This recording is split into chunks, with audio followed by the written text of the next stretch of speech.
Continuation to nung pumunta kami sa Quezon last week.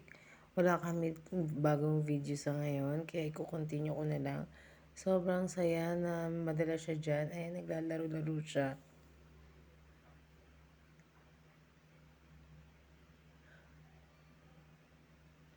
Nagtatatalon siya kasama ng mga ibang bata. Masaya naman ako nakikita siyang nagtatalon-talon.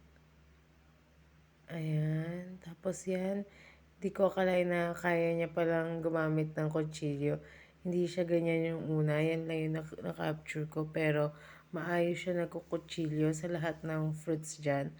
Kaya sobrang tuwa ako kasi marunong naman pala siya ng mga na gumamit ng kutsilyo.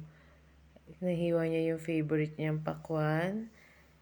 Yan talaga favorite niya kahit saan kami kumain. Basta makita niya may kinuha akong pakwan, kukunin niya.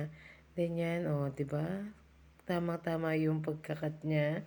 At dumating na nga ang aking parcel sa Shopee. Napakabilis ng pagdating. Umorder ako ng 2 balot ng tissue. Stock dito sa bahay para sa batang makulit. Dahil laging nagdudumi yan. Kamay, bibig, yan, pamunas-pamunas sa kanya.